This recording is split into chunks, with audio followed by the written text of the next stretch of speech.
ভেতরে এসেই দেখি ব্লাউজ পরে বিছানায় বসে আছে। সেই ব্লাউজটাই পরেছে যেটা আমি তাদের বাড়ি থেকে এনেছিলাম। আমি বললাম, তুমি হাঁটু গেড়ে বসো। আমি খাটে বসে আছি আর খালা আমার সামনে হাঁটু গেড়ে বসে আছে। সেদিন রাতে যা হলো তা কোনোদিন ভুলব না। আমার নাম সজীব। অল্প বয়স থেকেই আমার বয়স্ক মহিলাদের প্রতি এক ধরনের আলাদা টান থাকত। স্কুল জীবন থেকে ওইসব সিনেমা দেখায় আসক্ত ছিলাম। এক সময় সিনেমা দেখতে আর ভালো লাগতো না। ইচ্ছে করত বাস্তব জীবনে কিছু করতে। তাই আশেপাশে যখনই কোনো বয়স্ক মহিলা দেখতাম তাদের নিয়ে কল্পনা করতাম। তখন ডিসেম্বরের মাস। মা প্রতি বছর ডিসেম্বর মাসেই আমাকে নিয়ে গ্রামের বাড়ি যান। সেবারও গিয়েছি। আমার খেলা বা ঘোরাঘুরি করার মতো কেউ সাথে ছিল না। তাই আমি ঘরে একা বসে বসে ফোন টিপতাম আর মাঝে মধ্যে ঘর ফাঁকা থাকলে ফোনে সিনেমা দেখতাম। একদিন আমাদের বাড়িতে আমার খালা আসে। আমার খালা আমার আম্মুর চেয়ে 3 বছরের ছোট। তখন আমার খালার বয়স প্রায় 40 বছর। আর কথা মাঝে মাঝেই রাতে বা গোসলের সময় কল্পনা করি। এইবার খালা আর খালু বাড়িতে এসেছেন। মায়ের সাথে টাকা পয়সার ব্যাপারে কোনো কথা হচ্ছিল। আমি তখন খাটের কোনায় বসে ফোন টিপছি। খালা বলল, আপা, সজীব তো এখানে সারাদিন ঘরে বসে ফোন টিপে। আমাদের সাথে চলুক, ঘুরতে পারবে আশেপাশে। মা আমায় জিজ্ঞেস করল, কিরে, যাবি নাকি তোর খালার সাথে একটু ঘুরে আয়? সারাদিন ঘরে বসে থাকার চেয়ে ভালো লাগবে। আমি বললাম, আচ্ছা ঠিক আছে। মায়ের সাথে কথাবার্তা শেষ করে আমি খালা খালুর সাথে রওনা দিলাম তাদের বাসায়। তারা তাদের গাড়ি দিয়ে এসেছিল। গাড়িতে করে আমরা 3জন বেরিয়ে পড়লাম। খালা খালু সামনের 2 সিটে বসেছেন, আমি পেছনের সিটে। বাড়িতে পৌঁছাতে প্রায় 1.5 ঘন্টা সময় লাগলো। আমার 2জন খালাতো বোন আছে।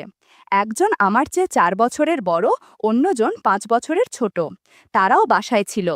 খালা আমাকে বলল, তুই তো রাতে একা থাকতে পারিস না, আমার আর তোর খালুর সাথে থাকিস। আমি সম্মতিসূচক মাথা নাড়ালাম। খালার বাড়িটা লম্বা টিন শেডের বাড়ি। 2 মাথায় 2টি খাট। এক খাটে খালা খালু থাকে, আরেক খাটে 2 বোন। পুরো বাড়ি একটাই অংশ, আলাদা রুম করা নেই। বাড়ির ভেতরে গেলে রান্নাঘর। রান্নাঘরের ভেতর বেশিরভাগ অংশই রান্নার কাঠ দিয়ে ভরা আর একটা মাটির চুলা। রান্নাঘরের কিছুটা পাশেই গোসলখানা। চারদিকে টিন দেয়া, ওপরটা খোলা, মাঝে একটা টিউবওয়েল। গোসলখানার পাশেই টয়লেট। টয়লেটের দরজা দিয়ে গোসলখানা দেখা যায়। বাড়ি পৌঁছাতে পৌঁছাতে প্রায় দুপুর 1টা বেজে গেছে। খালা আমাকে বললেন গোসল করে নিতে। আমি কিছুক্ষণ ফোন টিপে গোসল করতে চলে গেলাম। হাতে প্যান্ট গামছা নিয়ে গোসলখানায় চলে গেলাম। গোসল করতে করতে খালার কথা মনে পড়ল। কিছুটা সাবান লাগিয়ে শ্যাম্পু ফেললাম। রাতে খাবার খাওয়া হলে সবাই ঘুমাতে চলে গেল। আমি খালা খালুর সাথে শুয়েছি। খালু খাটের একদম ডানে টিনের সাথে শুয়েছেন। মাঝখানে খালা আর বামে আমি। শীতের দিন তাই লেপ গায়ে দিয়ে শুয়েছি। আমি বাম কাত হয়ে শুয়ে আছি, কিন্তু ঘুমে ধরছিল না। বারবার মনে হচ্ছিল কিভাবে কি করা যায়। ভাবতে ভাবতেই হঠাৎ খালা জাদুর লাঠিটা ভরল। আমি ঘুমানোর ভান করে শুয়ে থাকলাম। খালা আস্তে আস্তে জাদুর লাঠি নিয়ে কি যেন করতে থাকল। আমি তখনও ঘুমের ভান করে আছি। আমি মনে মনে ভাবছিলাম, এসব কি হচ্ছে আমার সাথে। বন্ধুরা, কিছু ঘটনা ইউটিউবের করা নিয়মের কারণে সরাসরি বলা যাচ্ছে না। তোমরা কমেন্টে দেয়া লিংক থেকে আমার 5 মিনিট পর খালামণি লেপ এর নিচ থেকে বেরিয়ে এলো। কানে ফিসফিস করে বলল, কাল থেকে তোর ডিউটি শুরু হবে। এদিকে আমি ঘুমের ভান ধরেই থাকলাম। পরের দিন সকালে ঘুম থেকে উঠলাম। দাঁত ব্রাশ করতে গোসলখানায় গেলাম। খালামণি তখন রান্নাঘরে রান্না করছিলেন। খালুর কাজ ছিল, তাই সে আরও সকালেই বাড়ি থেকে বেরিয়ে গেছেন। দাঁত ব্রাশ করে ঘরে এলাম। খালা সকালে নাস্তা দিলেন। আমার খালাতো বোন 2জন তাদের দাদি বাড়ি যাবে, সেজন্য তারাও তাড়াতাড়ি খাবার খেয়ে নিল। আমি এমন ভাব করে থাকলাম যেন কাল রাতে কিছুই হয়নি। খালাকেও দেখলাম, তার মধ্যে কোনো পরিবর্তন নেই। কাল রাতে স্বাভাবিকের বাইরে কিছু হয়নি এমনটাই মনে হচ্ছে আমাদের আচরণে। সকাল 10টার দিকে আমার খালাতো বোনেরা বেরিয়ে পড়ল দাদিবাড়ির উদ্দেশ্যে। আমি তখন ফোনে গেম খেলছিলাম।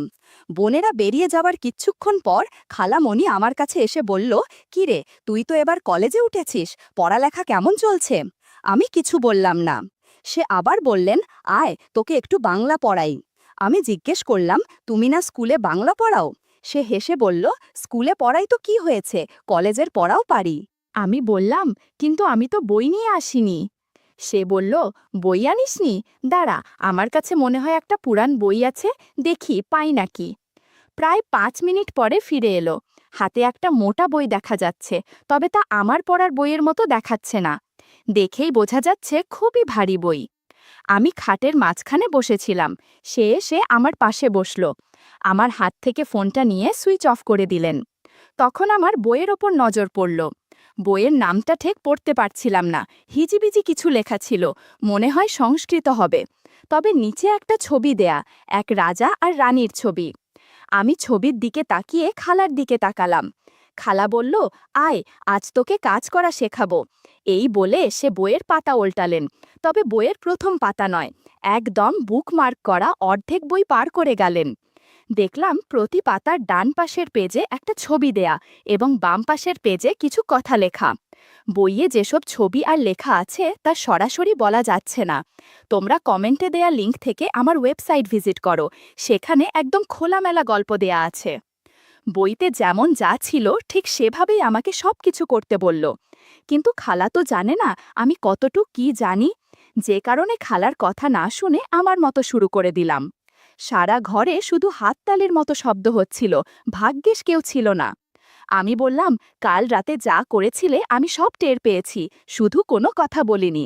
এখন যেহেতু তুমি নিজেই সুযোগ করে দিয়েছ, সেহেতু আর পিছপা হওয়া যাবে না।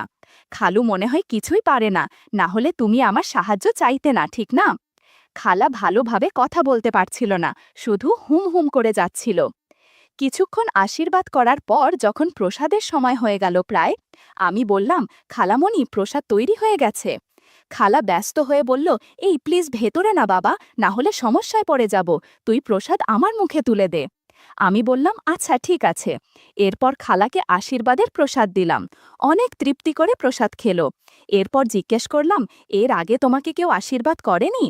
খালা বলল, না রে, আমার এত সাহস নেই রে বাবা, লোক লজ্জা বলেও কিছু আছে নাকি?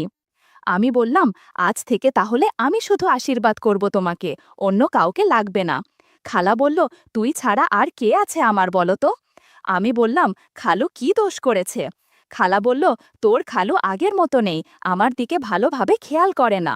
আমি বললাম, আচ্ছা খালামণি, ঢাকায় ফিরে গেলে তুমি একা থাকতে পারবে, তখন কি করবে? খালা জবাব দিল, তোর সাথে আমি যখনই একা সময় পাবো, তখনই আমি তোর সাথে দেখা করব। একটু পর আমি গোসল করে ঘরে আসলাম। খালা বলল, শোন, আমি তোর বোনদের ফোন করে বলে দিয়েছি ওরা আজ দাদি বাড়ি থাকবে, তুই ওদের খাটে থাকবি, তোর খালু ঘুমিয়ে পড়লে আমি তোর কাছে চলে আসব। এই বলে খালা গোসলে চলে গেল। আমি গোসলে থাকা কালে খালা বিছানার চাদরও পাল্টে ফেলেছে আর ব্লাউজ পেটিকোটও ওয়াশিং মেশিনে দিয়েছে। খালা তাড়াতাড়ি গোসল থেকে ফিরে এলো। কিছুক্ষণ পরেই দরজায় খালু কড়া নাড়ল। খালা আর আমি স্বাভাবিক হয়ে গেলাম, যেন খালু কোনো কিছু বুঝতে না পারে। এরপর খালা দরজা খুলা দিল। রাতে খাওয়া দাওয়া শেষ করে 9টার দিকে শুয়ে পড়লাম। গতকাল রাতের মতো খালু খাটের বাম পাশে ওয়ালের সাথে শুয়েছে, খালামণি মাঝে আর আমি ডান পাশে। শুয়ে শুয়ে অপেক্ষা করছি কখন খালু ঘুমিয়ে পড়বে। অপেক্ষা করতে করতে আর ভাল লাগছে না, খালু ঠিকমতো ঘুমিয়ে পড়েছে কিনা বোঝা যাচ্ছে না। আমি খালার কানে ফিসফিস করে বললাম, ওই খাটে চলো। এই বলে আমি আস্তে করে লেপের নিচ থেকে বেরিয়ে গেলাম। খালামণিও আস্তে করে খাট থেকে নেমে এলো। গ্রামের বাড়ি, তাই খালামণিলা রাতে লাইট অফ করে না, তাই আজ খালা আগে লাইটটা বন্ধ করে দিলেন। ঘর পুরো ঘুটঘুটে অন্ধকার হয়ে গেল। আমি আমার ফোনের ফ্ল্যাশ লাইট জ্বালালাম। এরপর দুজন অন্য খাটে এলাম, খাটের পাশে বসলাম। এরপর ফোনের লাইটটা বন্ধ করে দিলাম। খালা ফিসফিস করে বলল, লাইট বন্ধ করলে দেখবি কিভাবে? আমি বললাম, দেখা লাগবে না, হাঁটু গেড়ে বসো, এক্ষুনি তোমাকে গান শেখাবো। আমি খাটে বসে আছি আর খালা আমার সামনে হাঁটু গেড়ে বসে আছে। আমি ঢোল বাজাচ্ছি আর খালা গিটার বাজাচ্ছে, মাঝে মধ্যে চেঁচামেচিও করছে। আমি ভয় পেয়ে গেলাম যে খালু মনে হয় উঠে পড়েছে। একজন আরেকজনের দিকে তাকিয়ে খালু উঠে পড়ল কিনা বোঝার চেষ্টা করছি। খালুর কোনো সারা শব্দ নেই, বুঝলাম খালু ওঠেনি। এরপর আবার গান শুরু করলাম। খালাকে বললাম, আস্তে খালা, বেশি চিৎকার করো না। 10 মিনিট ভালোই চলছিল, হঠাৎ করে খালা চেঁচিয়ে উঠল। বুঝতে পারলাম চেঁচানোর কারণ কি। আমি বললাম, এ কি করলে তুমি এত তাড়াতাড়ি করলে কেন? খালা বলল, তুই অনেক ভালো গান পারিস তাই তাড়াতাড়ি হয়ে গেল। চিৎকারে এবার খালু উঠে পড়বেই। আমি আবার কান পেতে থাকলাম, কোনো সাড়া শব্দ নেই। হাঁপ ছেড়ে বাঁচলাম। খালা উঠে বসে বলল, চল এবার শুয়ে পড়ি, তোর খালু উঠে পড়লে আমাদের জানে মেরে ফেলবে। কাল দুপুরে তোর খালু চলে গেলে আমরা আবার গান বাজনা করব। এরপর দুজনে সব কিছু ঠিকঠাক করে বিছানায় খালুর পাশে গিয়ে শুয়ে পড়লাম। সকালে উঠে মন খারাপ হয়ে গেল। মা ফোন দিয়া বলেছে আমকে আজকে ঢাকা ফেরত যেতে হবে। আমি খালামণিকে জিজ্ঞেস করলাম, খালা, আমরা ঢাকায় গেলে আবার কবে করব? খালা জবাব দিল, তোর সাথে আমার যখনই দাগ হবে তখনই করব, বুঝলি? আমি ব্যাগপত্র গুছিয়ে নিচ্ছিলাম, তখন খালা এসে বলল, এই নে, এই দুটো রাখ। দেখলাম খালার হাতে দুটো ব্লাউজ। আমি জিজ্ঞেস করলাম, এগুলো দিয়ে কি করব? খালা বলল, আমার স্মৃতি হিসেবে রেখে দে, যখন আমার কথা মনে পড়বে তখন কাছে রাখিস। আমি সেগুলো ব্যাগের কোনায় একটা পকেটে রাখলাম, যেন কেউ না দেখে। সেদিন রাতেই আমি ঢাকা ফেরত এলাম। জীবনে প্রথম এমন অভিজ্ঞতা হয়েছে, তাই আরও ইচ্ছা বেড়ে গেছে। তবে কার সাথে বন্ধুত্ব করা যায় সেই চিন্তা করতে লাগলাম। আমরা একটা 10 তলা বাসার 3য় তলায় থাকি। 5ম তলায় একজন মহিলা থাকে। মহিলা প্রায়ই আমাদের বাসায় আসতো আগে, এখনও মাঝে মাঝে আসে। মহিলাটা দেখতে খুবই সুন্দরী আর আকর্ষণীয়।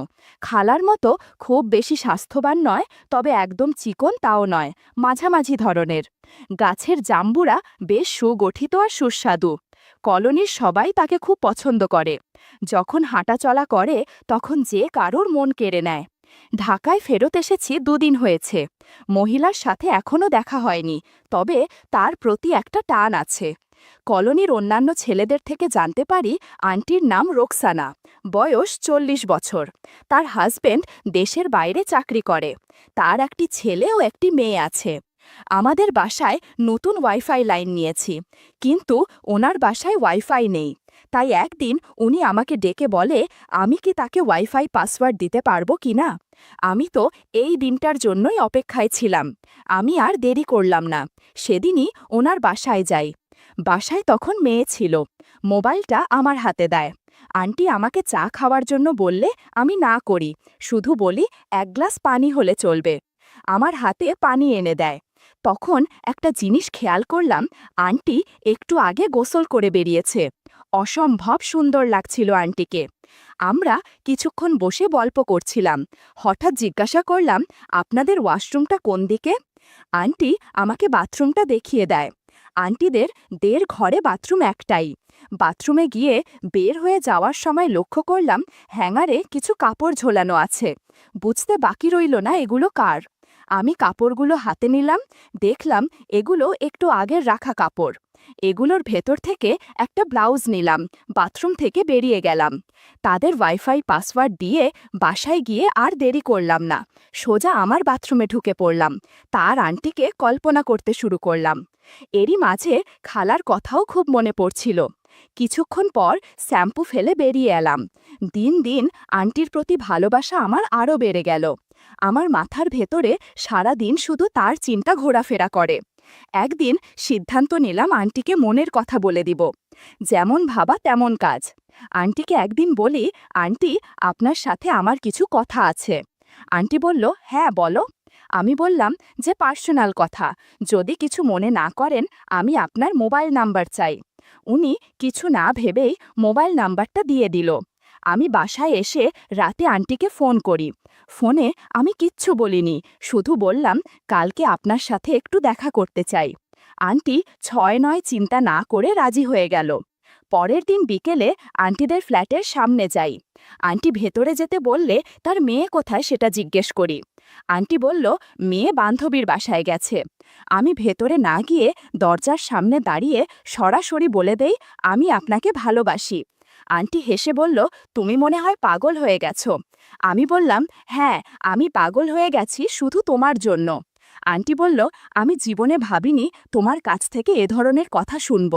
আমি সম্পর্কে তোমার আন্টি হই, তাছাড়া কেউ যদি জানে কলোনিতে আর মান সম্মান থাকবে না। উনি কোনো অবস্থাতেই রাজি হলে না, শুধু এটুকু বলল, আমার 2টো সন্তান আছে, হ্যাঁ, তুমি আমার ভালো বন্ধু হতে পারো। আমি আর কোনো কথা না বাড়িয়ে বাড়িতে চলে আসলাম। পরে চিন্তা করলাম, আগে বন্ধুত্ব করি, আস্তে আস্তে সব কিছু করা যাবে। সময়ের সাথে সাথে একজন আরেকজনের সাথে সব কিছু শেয়ার করতাম। আমি প্রায় সময় কিছু না কিছু গিফট করতাম। একদিন আন্টি দেখে জিজ্ঞেস করলাম, বাসায় কেউ আছে কিনা? সে বলল, কেউ নেই। আমি বললাম, আমি কি বাসায় আসতে পারি? সে হেসে বলল, হ্যাঁ আসো। ভেতরে গিয়ে কিছুক্ষণ গল্প করলাম। সুযোগ বুঝে বললাম, তুমি তো গত 5 বছর যাবৎ একা আছো। স্বামী ছাড়া এতটা সময় একা কাটা সত্যি খুব কষ্টের। তাছাড়া সব মহিলাদের কিছু আকাঙ্ক্ষা থাকে, কিন্তু লোকলজ্জার জন্য কিছু করতে পারে না। আন্টি আমার দিকে অপলক দৃষ্টিতে চেয়ে আছে। আন্টি ইমোশনাল হয়ে বলল, একমাত্র তুমিই আমার কষ্টটা বুঝতে পেরেছ। রাতের পর রাত একা কাটানো আর ভালো লাগে না। আমি আন্টিকে সান্ত্বনা দিলাম। ধীরে ধীরে আশীর্বাদ করতে শুরু করলাম। লক্ষ্য করলাম আন্টির মুখে এক তৃপ্তির হাসি। আমি আরও কিছুক্ষণ আন্টিকে আশীর্বাদ করলাম। তখন খালার কথা মনে পড়ছে। গত মাসে ঠিক এভাবেই খালাকে আশীর্বাদ করেছিলাম। মিনিট 15 আশীর্বাদ করার পর বললাম, প্রসাদ খাবে না? আন্টি বলল, হ্যাঁ হ্যাঁ দাও। সেই কত বছর হয়ে গেল প্রসাদ খাই না, তুমি আমাকে খাইয়ে দাও। আন্টিকে প্রসাদ দিয়ে আমি একটু বিশ্রাম নিলাম। এদিকে আন্টিকে অনেক ক্লান্ত লাগছিল। কোনো মতে পেটিকোট গুটিয়ে বাথরুমে চলে গেল। একটু পর ফ্রেশ হয়ে বের হলো। আমি আজকের মতো চললাম বলে বেরিয়ে গেলাম। বিকেলে একা একা ভালো লাগছিল না। খালা আমাকে যে ব্লাউজ দুটো দিয়েছিল, সে দুটো আলমারি থেকে বের করলাম, সাথে আন্টির বাড়ি থেকে যেটা এনেছিলাম সেটার বের করলাম। এগুলো দেখে খালা আর আন্টিকে কল্পনা করছিলাম। এমন সময় দরজায় বেল বাজল। মা দরজা খোলার পর দেখতে পেলাম রোকসানা আন্টি এসেছে। এই সময়ে আন্টিকে দেখেই ভয় পেয়ে গেছি, কারণ তখন আমার ঘরে আম্মু ছিল।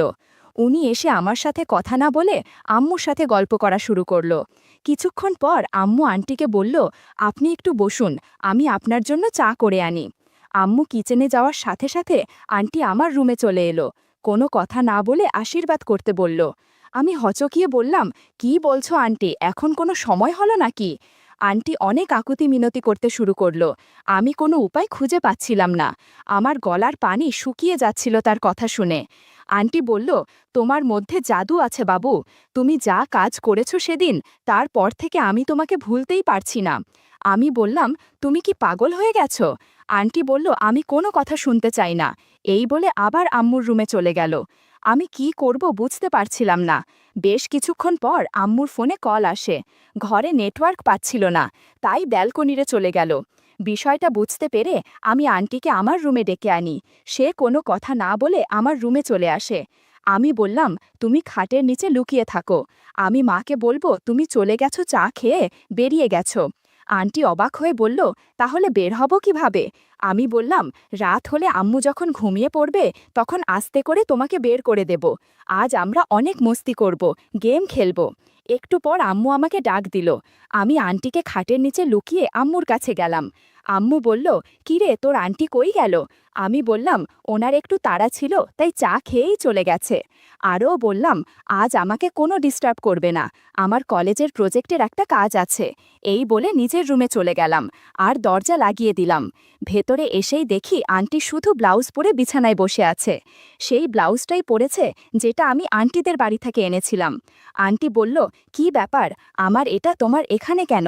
এজন্যই আমি এটা খুঁজে পাচ্ছিলাম না। আমি লজ্জা পেয়ে বললাম, আসলে তোমাকে খুব মিস করতাম, তাই তোমাকে না জানিয়েই এটা নিয়ে এসেছি। আন্টি বলল, ইস কি দুষ্টু হয়েছ রে বাবা, গেম খেলবে কখন? এখন বলেই ফুটবল নিয়ে খেলতে শুরু করলাম। আন্টি স্ট্যাম্প ধরে শুধু ওপর নিচ করছিল। অনেক আনন্দ হচ্ছিল গেম খেলে। বন্ধুরা, দাঁড়াও আন্টি ভ্যাজলিনের কৌটোটা নিয়ে আসি, আজ দুই দিকেই গোল দিব। আন্টি আমার কথা শুনে রেডি হয়ে গেল। রাত 11টা অবধি আমরা গেম খেলেছি। সারা ঘর এলোমেলো হয়ে গেছে। ওদিকে আম্মুও ঘুমিয়ে পড়েছে। তাই আন্টিকে বললাম, এখনই সময়, তুমি তোমার ফ্ল্যাটে চলে যাও। আন্টু যাওয়ার আগে বলল, আবার কবে গেম খেলবো? বললাম, তোমাকে ফোন করে জানাবো। এর মাঝে আমি আবারও খালাবাড়িতে গিয়েছিলাম। সেখানেও কয়েক রাউন্ড গেম খেলেছি। দুই জায়গায় বেশ দিন কাটছিল আমার।